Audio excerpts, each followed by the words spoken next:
I'm Nate, welcome to Trop USA, and today on this cool thing, we're going to be talking about the Jungle Carbine.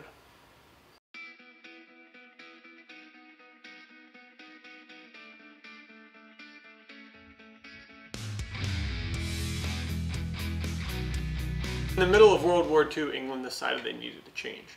With warfare in the jungles of the Far East, the Lee Enfield No. 4 needed an upgrade. Close quarters of jungle warfare didn't lend itself to a heavy and unwieldy weapon, so that's how the Jungle Carbine was born. They took the Lee Enfield and they chopped off about 6.5 inches and added a 2.8 inch long flash hider and reduced the rifle's weight by over 2 pounds. This gun measures in at just over 7 pounds and just under 40 inches. The bolt action is as smooth as you would expect from any Lee Enfield. And this weapon was designed specifically for the harsh conditions of jungle warfare, so it is as rugged and resilient as it can get. When the whole process of transition to the Jungle Carbine began, England still had control over India. So they recruited the Ishapore company to convert these. Ishapore produced a prototype that they sent to England, and England considered it for a little while, but ended up going with the Australian prototype instead. A few years later, in 1947, they ended production on these guns entirely.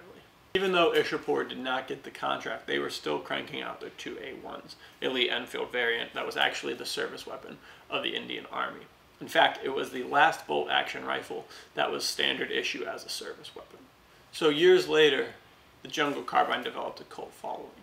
It was highly sought after by all sorts of individuals for its historical value, but also for the fact that it was a rugged and reliable rifle.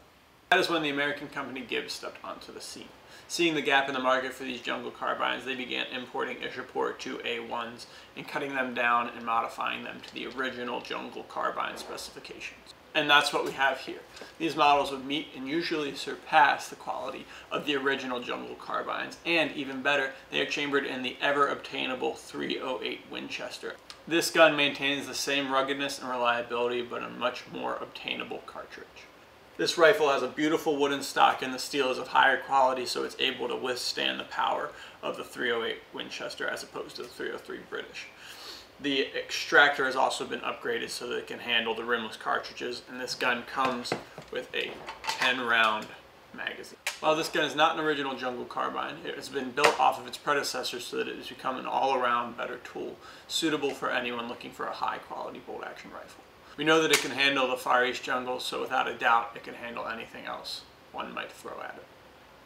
Thank you for joining us on this cool thing talking about the Jungle Carbine. Like, comment, subscribe, let us know what you think of the content, and also what you would like to see in the future. For Trop USA, I'm Nate, and we'll see you next time.